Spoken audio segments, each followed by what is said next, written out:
요한복음 4장 1절에서 7절까지 말씀 저와 여러분이 번갈아 가면서 보겠습니다. 요한보다 예수께서 더 많은 사람을 제자로 삼고 세례를 주신다는 소문이 바리새파 사람들의 귀에 들어간 것을 예수께서 아셨다. 사실은 예수께서 직접 세례를 주신 것이 아니라 그 제자들이 준 것이다. 예수께서 유대를 떠나 다시 갈릴리로 가셨다. 그렇게 하려면 사마리아를 거쳐서 가실 수밖에 없었다. 예수께서 사마리아에 있는 수가라는 마을에 이르셨다. 이 마을은 야곱이 아들 요셉에게 준 땅에서 가까운 곳이며 야곱의 우물이 거기 있었다. 예수께서 길을 가시다가 피로하셔서 우물가에 앉으셨다. 때는 오정쯤이었다. 같이 읽겠습니다. 한 사마리아 여자가 물을 기르러 나왔다. 예수께서 마실 물을 좀 달라고 말씀하셨다. 아멘. 예수님께서는 사람이 되어서 우리 가운데 우리를 찾으러 오신 하나님이십니다. 예수님은 하나님이신데 사람이 되어서 사람을 찾으러 오신 하나님이십니다. 그래서 예수님께서는 2000년 전에 우리가 잘 알듯이 베들레헴에서 그 작은 마국간에서 아기 예수님으로 이 땅에 태어나셨습니다. 우리를 찾으러 오셨습니다. 그리고 예수님께서는 이 땅에서 사시면서 많은 사람들을 만나시면서 그들에게 사랑을, 복음을, 치유를, 구원을, 하나님 나라를 선포하시면서 그 한 사람 한 사람들을 구원하셨습니다. 예수님께서는 지금도 그 한 사람 한 사람들을 찾으십니다. 2000년 전에만이 아니라 그 이스라엘 땅에서만이 아니라 지금까지도 이 땅에서 오늘 2023년 12월 3일 지금 11시 35분에도 예수님께서는 그 일을 하고 계십니다.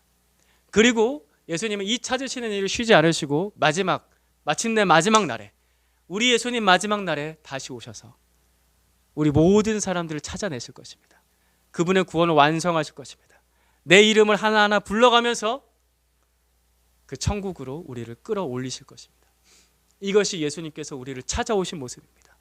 처음부터 우리를 찾으러 오셨고 지금도 찾고 계시고 마지막 날에도 우리를 찾으러 오십니다. 예수님께서는 하나님으로부터 보냄받으신 분이시죠. 그 보냄받은 자의 일을 계속해서 하십니다. 그것은 찾는 것이에요. 사람을 만나는 것입니다. 그래서 예수님께서는 하시는 일이 뭐냐면은 사람 만나는 일이에요. 보냄받은 자의 일이 뭐냐면은 사람 구원하는 일이기 때문에 사람 만나는 일을 하십니다. 근데 여러분 사람 만나는 게 쉽습니까? 사람 만나는 거 좋을 때 있어요. 사람 만나는 거 좋을 때. 오늘 예배당 오시면서 좋으셨습니까? 사람 만나러 오시는 거. 우리 형제자매들 만나러 오시는 거 좋으셨습니까?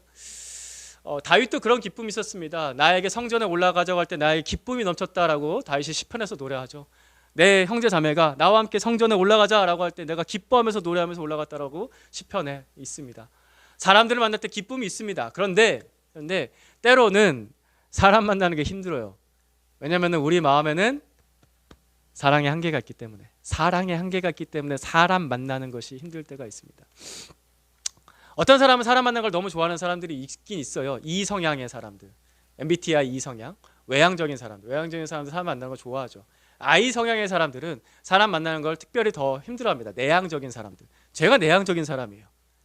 제가 너무나 내향적인 사람인데 직업이 목사가 돼가지고 직업이 목사 이 말은 조금 좋지 않은 표현이죠. 부르심이 있어서 목사가 돼가지고 사람을 만나는 일을 해야 됩니다. 외향적인 사람이라고 할지라도 어떤 사람을 위해서 시간을 내고 돈을 쓰고 이동을 하고 말하고 듣고 하는 일을 계속 하다 보면요 힘에 부칩니다. 아무리 외향적인 사람이라도 아무리 사람 만나는 걸 좋아한다고 하더라도 힘들어요. 지쳐요. 에너지가 빠집니다. 그렇다면은 내가 만약에 사람 만나는 일을 해야 되는 사람인데 제 대표적인 게 직업이 영업직이죠. 사람 만나는 일을 해야 되는데 그 사람 만나는 일을 쉽게 하려면 어떤 방법을 쓰면 될까요?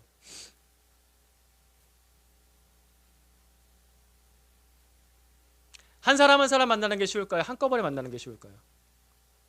한꺼번에 만나는 게 쉽죠. 오늘 본문 말씀 1절부터 3절까지 보겠습니다. 여러분이 먼저 읽어주시겠습니까? 요한보다 시작.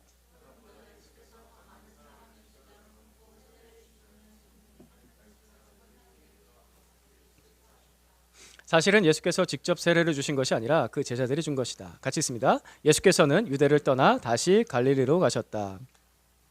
세례 요한은 예수님께서 그리스도께서 오실 길을 미리 준비한 선지자였죠. 그래서 미리 준비한 이 세례 요한이 사실은 유대 사람들에게, 그 이스라엘 사람들에게 훨씬 더 유명했습니다. 그래서 세례 요한이 회개의 세례를 선포할 때 이런 얘기가 나와요. 유대 사방에서, 온 지역에서 세례 요한에게 나와서 세례를 받았다라고. 그만큼 세례 요한이 인기가 많았습니다. 근데 드디어 예수님께서 등장하시죠. 그래서 세례 요한이 보라 하나님의 어린 양이로다, 이분이 그리스도다라고 선포를 합니다. 그때 이후로 예수님께서 하나님 나라 복음을 선포하시면서 사람들을 구원하시는 일을 하시죠. 그럼 이제 어떻게 돼요? 사람들이 세례 요한에게서 예수님께로 가는 거죠. 예수님께서 많은 사람들이 모여들었습니다. 유대에서 세례 요한에게 가던 사람들이 이제 예수님께로 많이 모여드는 겁니다. 그래서 많은 사람들이 세례를 베풀기 시작했죠. 제자를 삼기도 하셨다고 합니다. 그런데 예수님께서 3절 말씀에 거기를 떠나신다고 합니다. 물론 여기서도 많은 사역을 하셨는데 앞으로도 계속 사역을 하실 수 있잖아요. 이 많은 사람들을 위해서 더 큰 일들을 한 번에 크게 계속해서 하실 수 있으셨을 텐데, 근데 거길 떠나세요. 예수님은 이스라엘의 수도 예루살렘에 있는 유대 지역이 이제 더 큰 지방의 이름이죠. 유대의 예루살렘이 있는 건데 그 중심지를 떠나셔서 어디로 가십니까? 3절 말씀에 변방의 갈릴리로 가십니다. 왜 예수님은 그 많은 사람들이 이미 거기 있는데 거기서 예수님께서 그렇게 하셔야 되는, 사람 만나는 일을, 구원하시는 일을 하실 수도 있는데 왜 거기서 굳이 떠나서 갈릴리로 가셔야 했을까?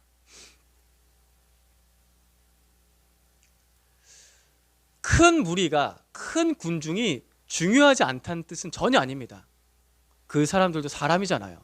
소중합니다. 그 한 사람 한 사람이 소중하고 귀합니다. 그래서 예수님께서도 그 많은 무리를 향해서 설교하시는 사역들 많이 하셨습니다. 예? 군중을 위해서 설교 많이 하셨죠. 산상수훈도 그 대표적인 설교 중에 하나고요. 많은 설교들을 그 군중을 대상으로 계속해서 갈릴리에서도 유대에서도 사람들을 모아놓고서 설교를 하셨습니다. 그리고 또 뿐만 아니라 제일 유명하게 예수님께서 사람들 고치시는 거죠. 많은 병자들이 있는데 그 병자들 몰려올 때마다 내치신 적 없으세요? 예수님께서 그 한 사람 한 사람 다 손 얹어서 일일이 다 고치셨어요. 많은 사람들을 위한 사역들을 계속해서 하셨습니다. 하지만 복음서를 살펴보면요, 이상하게도 그 군중, 그 많은 무리를 위한 사역을 하셨을 때 그때 수많은 사람이 한 번에 수백 명씩 수천 명씩 구원받았다는 기록은 그렇게 많지 않습니다. 있긴 있는데 그렇게 많지는 않아요. 대표적으로 보리떡 5개 물고기 2마리로 5천 명 먹이셨을 때 그 5천 명이 다 구원받았다고 기록에 남아 있을까요? 이상하게 없어요. 오히려 요한복음에 따르면 그 5천 명이 예수님을 왕으로 삼으려고 하자 예수님께서 어떻게 하셨습니까? 피했어요. 예수님께서 산으로 피하셨습니다. 반대로 그 수많은 무리 중에서 그 많은 사람들이 운집해 있는데 그 중에 한 사람이 구원받았다는 기록은 복음서에서 찾기가 너무 쉽습니다. 맞나요? 여러분 복음서 읽어보셨으면 그게 느껴지시나요? 많은 무리가 한꺼번에 구원받았다는 기록보다 그 많은 무리 중에서 어떤 한 사람이 구원받았다는 기록이 우리가 읽을 때 찾기가 훨씬 쉬워요. 그죠? 맞습니까? 동의가 되십니까? 무리를 뚫고서, 그 수많은 무리를 뚫고서 중풍병자 한 사람을 데리고 왔던 그 4명의 친구들이 그 작은 집에 많은 사람들이 모여있는데 지붕을 뚫고서 그 중풍병자 한 사람 내렸을 때 예수님께서 그 중풍병자를 바라보시면서 바로 이렇게 말씀하시죠. 네가 죄사함을 받았다. 그 한 사람에게. 무리들이 많이 있는데 그 많은 무리한테 너희들이 죄사함을 받았다 이 말씀 안 하셨어요. 중풍병자 내려오는데 그 한 사람 바라보시면서 소자야 네가 죄사함 받았다. 이렇게 말씀하십니다. 많은 무리가 예수님께 운집해서 따라가고 있는데 그때 너무 연약했던 혈루증 여인, 그 혈루증 여인이 예수님 곁에 겨우겨우 가까이 와서 손을 예수님 옷가에 살짝 댔을 때 예수님께서 그 여인을 굳이 찾아내셔서, 그 한 사람 굳이 찾아내셔서 따라라고 부르십니다. 따라, 안심해라. 내 믿음이 너를 구원하였다. 그죠? 여리고성에서는 예수님을 향해서 또 많은 사람들이 모여서 쫓아가고 있는데 저기 한쪽 구석에 앞을 보지 못해서 걷지 못하는 소경 시각장애인 바디메오가 다윗의 자손 예수여 나를 불쌍히 여기소서, 다윗의 자손 예수여 나를 불쌍히 여기소서 했을 때 그 음성 들으시고, 그 시끄러운 와중에서 그 음성 들으시고 그 자리에 멈춰서서 그를 데려와라 라고 말씀하시고 바디메오가 그 자리에서 구원을 받습니다.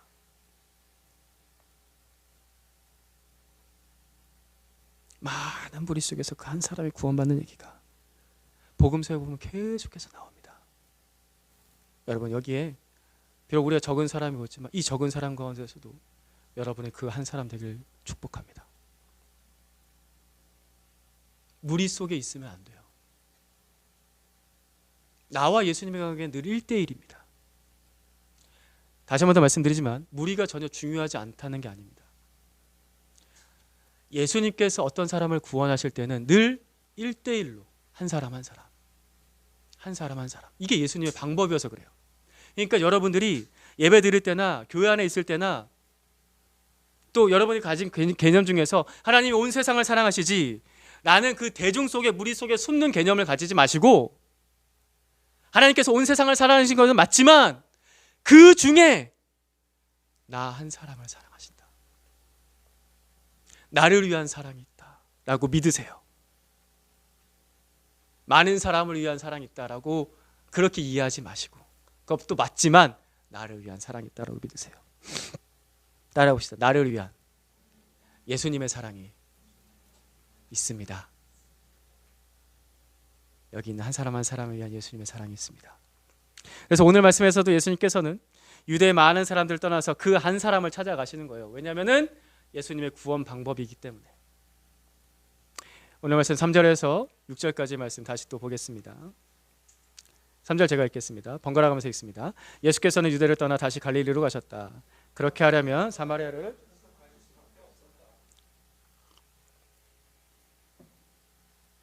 예수께서 사마리아에 있는 수가라는 마을에 이르셨다. 이 마을은 야곱이 아들 요셉에게 준 땅에서 가까운 곳이며 야곱의 우물이 거기에 있었다. 피로하셔서 우물가에 앉으셨다. 때는 오정쯤이었다. 아멘. 보통 유대 사람들은 사마리아 땅을 거쳐서 가지 않습니다. 이 지역을 조금 이해를 돕기 위해서 이스라엘이 그냥 직사각형 형태로 이렇게 마을 목걸로 이렇게 있다고 하시면 보면요, 지금 상상을 잘 해보세요. 예. 거룩한 눈으로 보세요. 여기 이스라엘 지도가 있어요. 아래 남부 지방이 유대 지방, 중부 지방이 사마리아 지방, 북부 지방이 갈릴리예요. 근데 이 유대에서 예수님께서 남부 지방 유대에서 떠나서 갈릴리로 가시려면은 최단 직선 거리로 가면은 중간에 사마리아를 통과하면 됩니다. 근데 유대인들은 이렇게 사마리아를 중간에 통과해서 갈릴리로 올라가지 않습니다. 왜냐하면 유대인들은 사마리아 사람들을 더럽게 여기기 때문입니다. 왜냐하면 이 사마리아 사람들은 다른 민족과 혼혈된 민족이고, 너희들은 여호와 하나님을 믿는 신앙에서 다른 이방신과의 혼혈된 섞여진 그릇된 신앙을 가지고 있기 때문에 너희는 유대 사람, 우리 이스라엘 사람이라고 할 수가 없어, 너희는 더러운 사람이야 라고 유대 사람들은 그렇게 생각하기 때문에 사마리아를 이렇게 직행해서 뚫고서 가지 않습니다. 그래서 어떻게 가냐면요, 유대 남부지방에서 요단강을 건너요. 요단강을 건너서 베레아라고 여기 동부에 있거든요. 동부지방의 베레아를 통과해서 그 다음에 갈릴리로 올라가는 겁니다. 보통 이렇게 이렇게 위에서 갑니다. 시간이 오래 걸려도. 그런데 오늘 예수님의 말씀에서는 사마리아를 통과하셔야만 했다라고 나옵니다. 4절 말씀을 보시면은 그렇게 하려면은 사마리아를 거쳐서 가실 수밖에 없었다라고 나와 있습니다. 근데 여기서 이제 그렇게 하려면이라는 이 접속사를 원문에서 보게 되면요, 사실 이 접속사는 그런데라고 많이 번역하는 접속사입니다. 그래서 이렇게 돼요. 원래는 이렇게 번역하는 게 더 어울리는데, 그런데 그는, 예수님은 사마리아를 통과하셔야 했다라는 거예요. 3절부터 이어서 보겠습니다. 예수께서는 유대를 떠나 다시 갈릴리로 가셨다. 그런데 예수님은 사마리아를 통과하셔야 했다라는 거예요. 그런데 예수님은, 유대 사람은 그렇게 안 가는데 그런데 예수님은 사마리아를 통과하셔야 했다. 유대인의 습성상 지리적인 이유 때문에 사마리아를 통과할 일이 거의 없다고요. 예수님은 다른 이유로 이 사마리아를 통과하셔야만 했던 겁니다. 그래서 그냥 통과하지 않으시죠? 어디로 가세요? 5절 말씀에 사마리아에 있는 어디? 수가는 마을 이름입니다. 수가라는 마을에 가셨고 거기에 한 우물가에 앉으십니다. 6절 말씀 다시 보겠습니다. 6절 7절 읽어주시겠습니까? 시작. 야곱의 우물이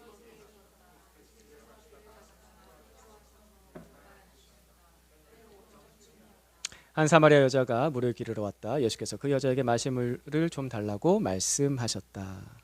아멘. 이 6절 7절 말씀을 잘 상상해 보면요. 상상해 볼까요? 자, 예수님께서 사마리아를 굳이 가셔서 한낮에 굳이 걸어 가셔서 그 12시에 우물가에 털썩하고 피곤해 하면서 앉았어요. 그러자 저기서 한 여자가 걸어옵니다. 물 한 그릇 좀 주세요 라고 예수님이 말씀하십니다. 이걸 상상해 보면요, 예수님께서 이 사마리아 여자와의 만남을 아주 세밀하게 계획하셨다는 것이 느껴집니다. 드라마의 한 장면을 보듯이 계획하셨어요. 이 한 사람을 만나기 위해서. 여러분, 우리가 예수님을 만난다고 할 때 어느 날 우연히 그냥 나는 예수님을 어느 날 갑자기 만난 것 같아요. 예수님을 만난다고 할 때 아직 예수님을 만나지 못한 사람들은 그래, 이렇게 교회 다니다 보면 어느 날 예수님 만나겠지 라고 우리의 입장에서는 자꾸 그렇게 그냥 대충 계획 없이 그냥 어쩌다가 이렇게 생각을 해요. 근데 그러지 않습니다. 예수님은 그 한 사람 한 사람 만나실 때 분명히 계획을 하십니다. 계획을 하시고 그 일을 실행을 하십니다. 그래서 우리가 예수 그리스도를 만날 때 어떤 내 안에서의 변화와 갈등과 고민들이 일어날 때 그게 그냥 일어나는 게 아니다. 아니에요. 예수님께서 분명히 계획하시고 나를 위한 구원의 일을 계획하시고 오늘도 부르시는 거예요. 여러분, 이 자리에 나온 게 그냥 여러분이 그냥 주일이니까 나왔지 뭐 이렇게 생각하세요? 아니에요. 예수님께서 계획하신 거예요. 여러분, 한 사람 한 사람을 계획하신 거예요. 6절에 보면 난 12시라고 했습니다. 중동의 한낮은 너무 더워서 사람들이 절대 밖에 나오지 않습니다. 그런데 예수님께서 굳이 그 시간에, 그죠? 굳이 그 시간에 터벅 걸어서 사마리아를 굳이 통과해서 사마리아 수가사원이라는 곳에 가셔서 그 야곱의 우물가에 굳이 가셔서 나 피곤해 하면서 앉으셨어요. 왜냐하면 그 시간에 그 여자 한 명이 우물에 물을 기르러 나오기 때문입니다. 자, 근데 이 여인이 왜 아무도 없을 때, 다른 사람 없을 때 이 물을 기르러 나왔을까? 보통 그 시간에 사람 안 나온다고요. 더워서 안 나와요. 안 나오는 시간에 나왔어요. 그 이야기가 17절에서 18절에 있습니다. 여러분 먼저 읽어주시겠습니까? 시작. 그 여자가 대답하였다. 나에게는 남편이 없습니다. 예수께서 여자에게 말씀하셨다. 남편이 없다고 한 말이 옳다. 너에게는 남편이 5이나 있었고 지금 같이 살고 있는 남자도 내 남편이 아니니 바로 말하였다. 이 여자는 이전에 남편이 몇 명? 5명. 지금 몇 번째 남자? 6번째 남자랑 같이 살고 있습니다. 근데 그 남자를 지금 뭐라고 부를 수도 없어요? 남편이라고도 부를 수 없습니다. 무슨 상황일까요? 대충 추측을 해보면은 남편이라 부를 수 없는 이 남자하고 이 여자의 관계는 불륜인 거죠. 예, 불륜인 거예요. 이 여자는 정말 꼬불꼬불한 인생길을 걸은 겁니다. 험난한 인생길을 걸은 겁니다. 그러니까 당연히 동네 사람들이 이 여자와 만나는 것을, 말 섞는 것을 싫어했겠죠. 꺼려했겠죠. 어떤 이는 대놓고 죄인 취급했을 겁니다. 그때 당시에 2000년 당시에 남자 많았다 여자다. 그러면은 그런 취급 많이 받습니다. 오늘날에는 뭐 간통죄도 없고 하지만 이혼이 큰 흠이 아니긴 하지만 그 옛날에는 뭐 지금도 약간 좀 싫긴 하죠. 그런 마음도 있긴 하잖아요. 그 옛날에는 더 심했겠죠. 그래서 이 사마리아 여자는 사람들을 피해서, 그거에 시달리는 것을 피해서 아무도 없는 낮 12시에 굳이 우물가에 나와서 물을 길었던 거죠. 사람들은 이 여자를 귀히 여기지 않았습니다. 천대했습니다. 손가락질했습니다.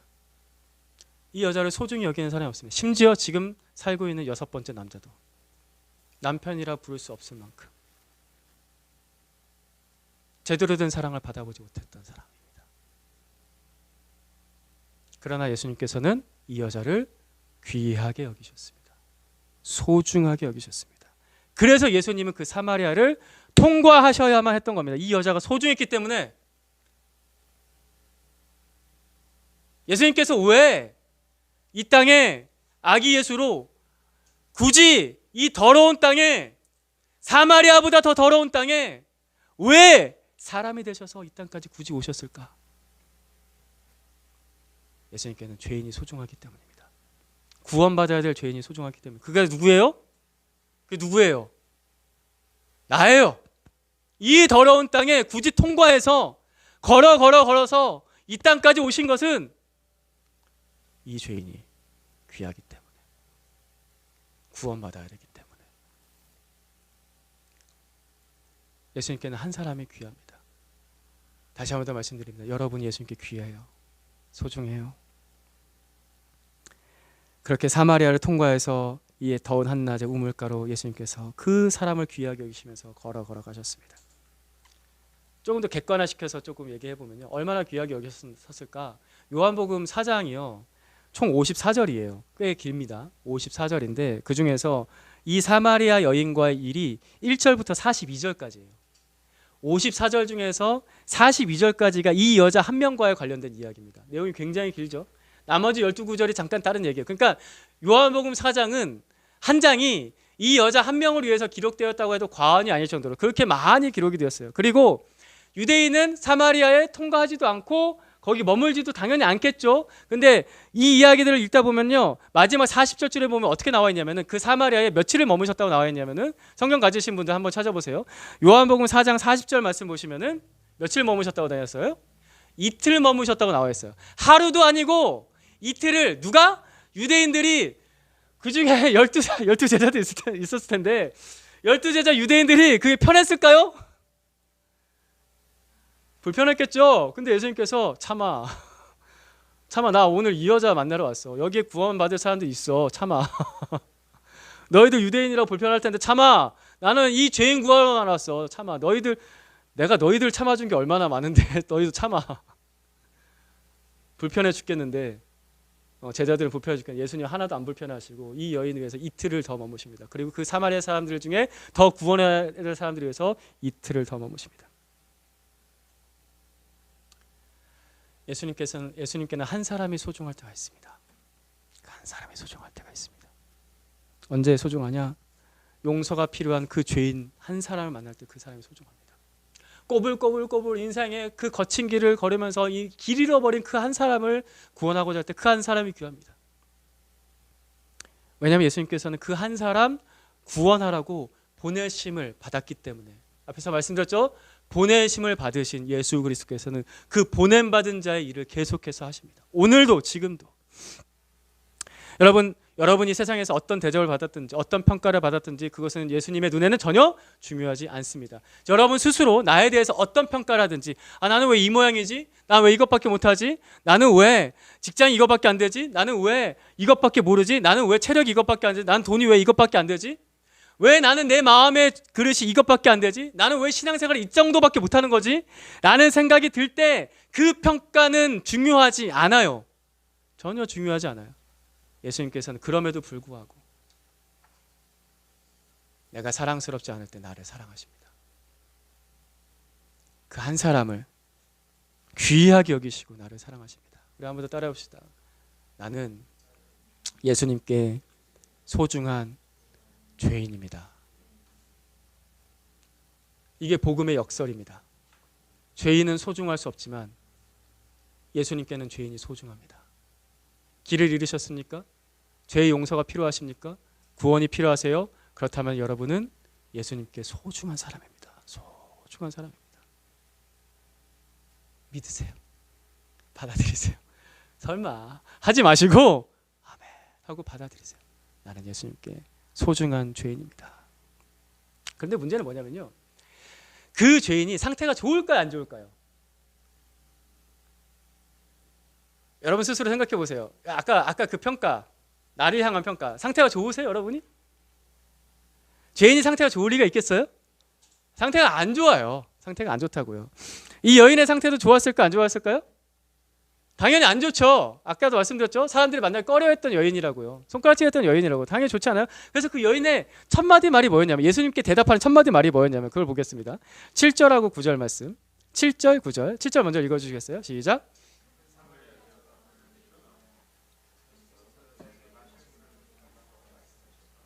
사마리아 여자가 예수께 말하였다. 선생님, 유대 사람인데 어떻게 사마리아 여자인 나에게 물을 달라고 하십니까? 유대 사람은 사마리아 사람과 상종하지 않기 때문이다. 물 좀 달라고 하는데 어떻게 나한테 물 달라고 하세요? 이런 거예요. 뉘앙스를 좀 살려볼게요. 왜 나한테 물 달라고 해요? 동네에 가끔 지나가다 보면 말 걸면 굉장히 화내는 아저씨 있잖아요. 동네 지나가다 보면 굉장히 좀 싸나운 그 아저씨 아줌마들 있잖아요. 왜 나한테 이래? 그러면서 꼭 이제 시장통에서 꼭 싸움 나는 그런 분들 있죠. 가시돋친 사람들. 이 여자가 그랬어요. 굉장히 가시돋친 사람이에요.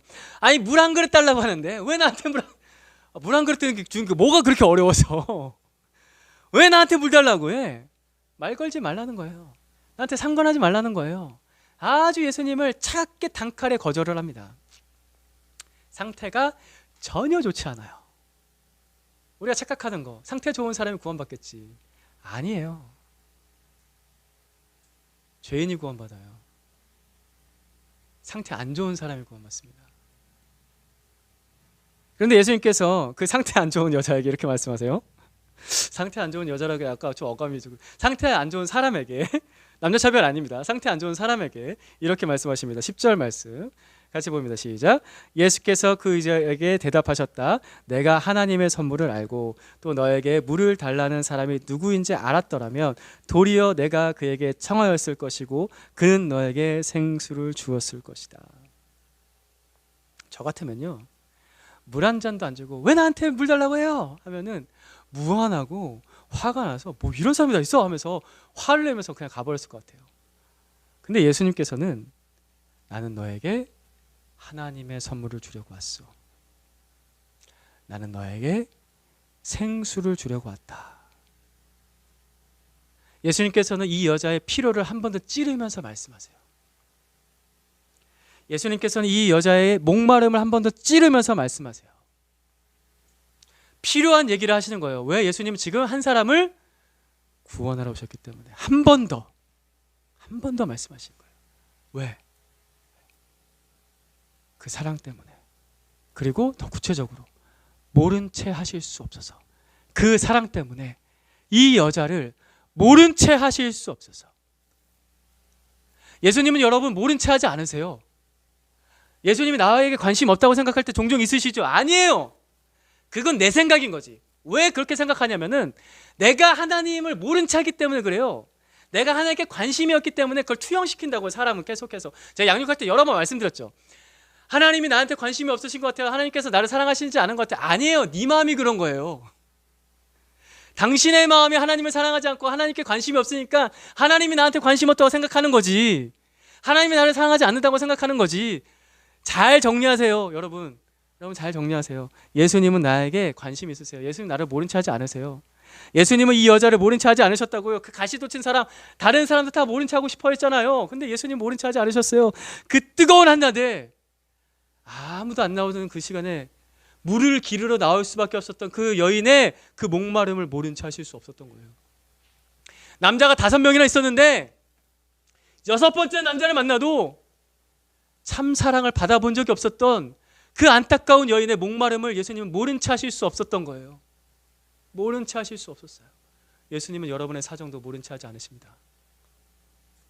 아멘이십니까? 예수님께서 나의 사정을 모른 채 하지 않으십니다. 아멘 좀 해보세요. 예수님께서 당신의 사정을 모른 채 하지 않으십니다.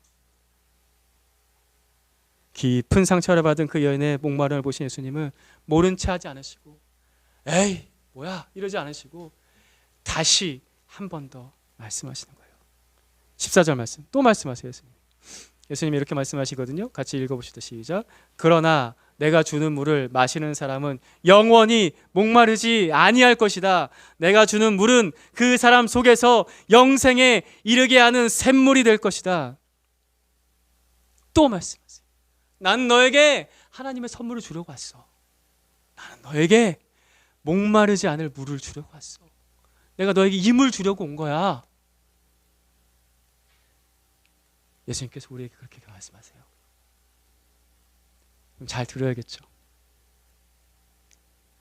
제가 전도를 하면서 사람들에게서 느끼는 것 중에 하나는 뭐 저 자신에게서도 그랬고 각 사람마다 목마름이 있다는 겁니다.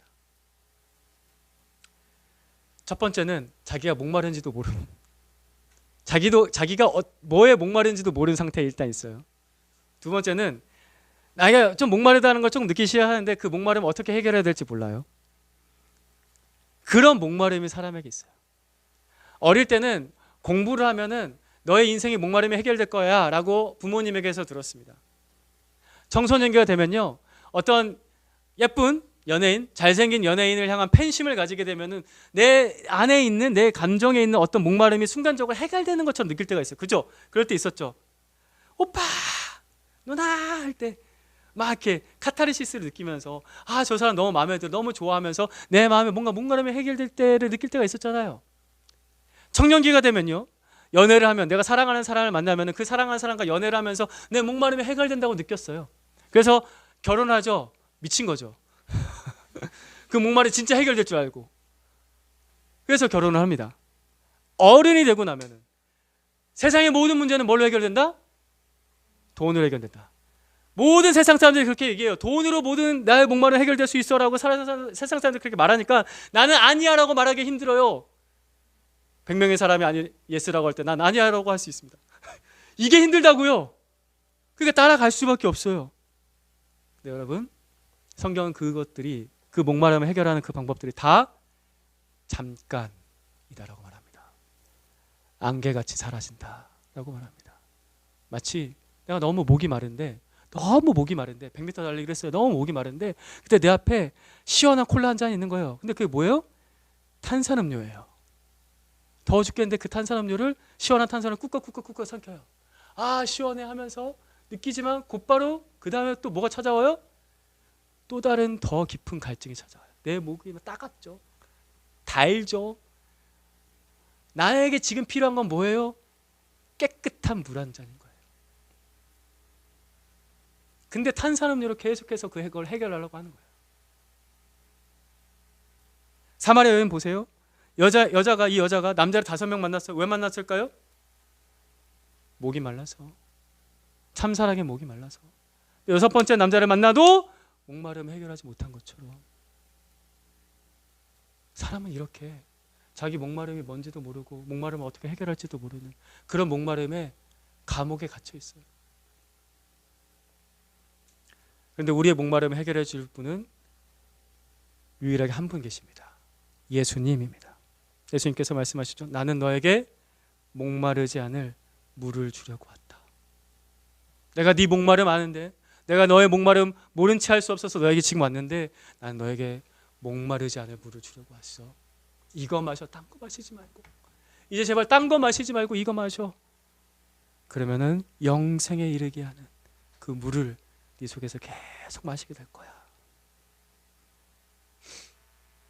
예수님께서 이렇게 목마르지 않을 수 있는 물을 주실 수 있는 이유는 한 가지입니다. 예수님의 사랑은 마르지 않기 때문입니다. 예수님의 사랑이 마르지 않기 때문에 나의 목마름을 계속해서 해결할 수 있는 거예요. 그래서 그분은 나같이 사랑스럽지 않은 죄인인, 하나님을 모른다고 멀리했던, 하나님께 관심도 없었던 그런 죄인까지도 예수님은 사랑하실 수 있는 겁니다. 앞서서 우리 어린이 설교 때도 말씀드렸죠. 죄인을 사랑할 수 있으려면 마르지 않는 사랑이 필요하다고요.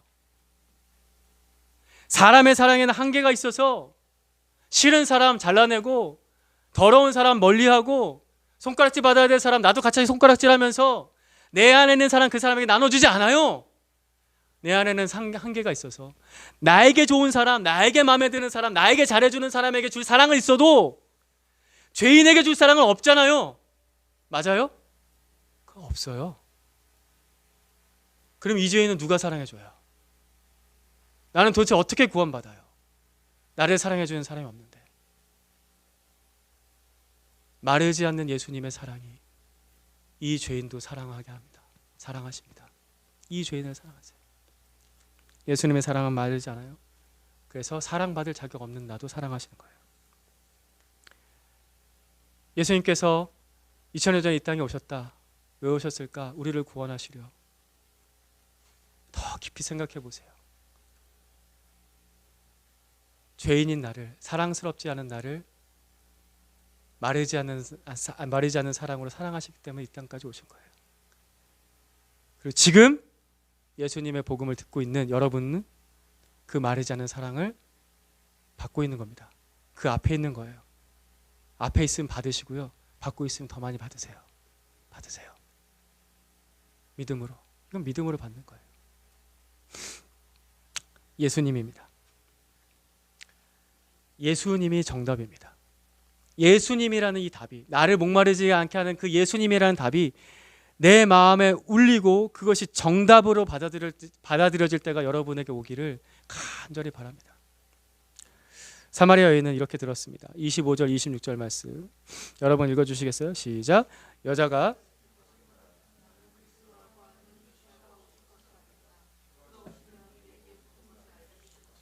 같이 한 번 더 읽습니다. 26절 시작. 예수께서 말씀하셨다.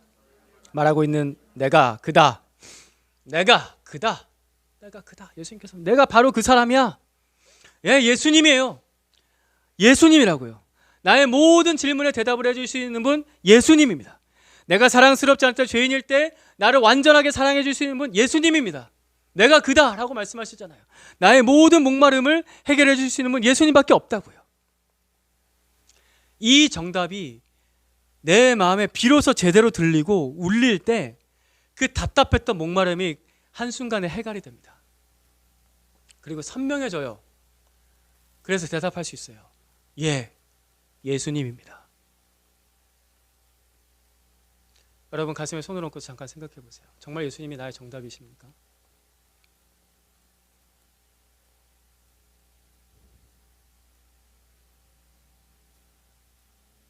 그럼 제 질문에 한번 대답해 보시겠어요? 당신의 죄를, 그 더러운 죄를 끊임없이 용서하고 용서할 수 있는 분 누구십니까? 당신 안에는 그 목마름을 영원히 해결해 줄 수 있는 분 누구십니까? 대답해 보세요. 여러분이 길을 잃었는데 그 길 잃은 나를 전혀 귀찮아하지 않으시고 내 손 꽉 붙잡고 끝까지 이끌어 주실 분 누구십니까? 예수님 맞으세요? 정말 나의 정답이 예수님 맞으세요? 그것이 선명하게 보이는 날, 들리는 날, 그날이 내가 구원받은 날이에요. 예수님께서는 이렇게 한 사람, 이 한 사람 구원하시는 그 일에 제일 만족하시고 제일 기뻐하세요. 그래서 34절 말씀에 이렇게 또 말씀하십니다. 예수께서 시작. 예수께서 그들에게 말씀하셨다. 나의 양식은 나를 보내신 분의 뜻을 행하고 그분의 일을 이루는 것이다. 나의 양식은, 그러니까 예수님께서 이렇게 말씀하세요. 내가 언제 제일 배부르냐면, 내가 언제 제일 만족스러우냐면은 보냄받은 자의 일을 할 때야. 그때가 언제냐면은 한 사람 구원받을 때지. 한 사람 구원받을 때. 예수님은 그 일을 하실 때 가장 기뻐하십니다. 그래서 한 사람을 찾으세요. 그래서 한 사람을 귀하게 여기세요. 소중하게 여기세요. 나는 이때 가장 만족스러워라고 예수님께서 말씀하십니다. 여러분이 그 귀한 한 사람입니다. 여러분이 그 귀한 한 사람이라면은 주님께서 나를 귀하게 여기시듯이 나도 예수님을 이제 귀하게 여겨야 되지 않겠습니까? 사마리아 여인은 이때 결국 회심합니다. 그죠? 다 아시죠? 그 내용은 어느 정도 아실 겁니다. 회심합니다. 그래서 예수님을 그리스도라고 고백을 하죠. 나의 귀한 분이라고 고백을 합니다. 주님께서 나를 귀하게 여기듯이 나도 예수님을 나의 귀한 분으로 내 마음에 모셔드리고 고백하고 맞이하면 그게 영접이죠. 그게 믿음입니다. 그게 구원받는 겁니다. 마르지 않는 사랑으로 나를 해결해 주시는 그 예수님을 나의 귀한 분으로, 나의 구원자, 나의 주인으로 마음에 모셔드리십시오. 한 번만 더 따라해 봅시다. 마르지 않는 사랑으로. 다시 한번 더 큰 목소리로. 마르지 않는 사랑으로 내 목마름을 해결해 주시는 예수님은 나의 구원자, 나의 주인, 나의 예수 그리스도입니다. 여러분, 성탄절은 12월 25일만은 아닙니다. 나를 위해 오신, 나를 소중하게 여겨서 나를 구원하러 오신 예수 그리스도를 만나는 그날이 나의 성탄절이에요. 그날이 나의 성탄절이에요. 여러분이 오늘이 여러분의 성탄절이 되길 축복합니다. 아직도 조금 멀다고 느껴진다면 그 날이 빨리 오기를 축복합니다. 늦추지 마세요. 오늘이면 좋겠습니다. 우리 이 시간에 같이 찬양합시다. 나의 하나님.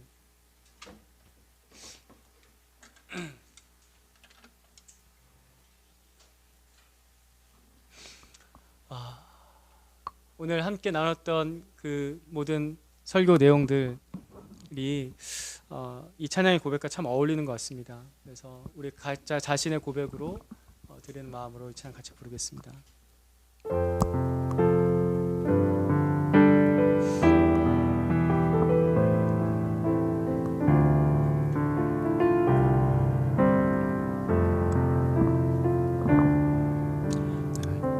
나의 사랑 너는 어여쁘고 참 귀하다. 어느 보석보다 귀하다. 내가 사랑스럽지 않을 때 너를 온전히 사랑하고 너와 함께하려 내가 왔노라. 주의 사랑 주의 사랑 이 사랑은 결코 변치 않아. 모든 계절 돌보시네. 푸른 마르고 꽃은 시들다. 주의 말씀은 신실해. 실수가 없으신 주만 바라라. 주님의 나라와 뜻이 나의 삶 속에 임하시며 주님 알기를 주만 보기를 소망해.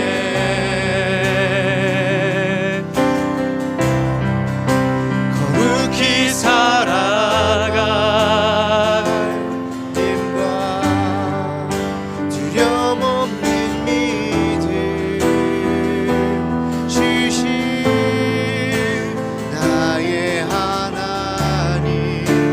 완전한 사랑 찬양해.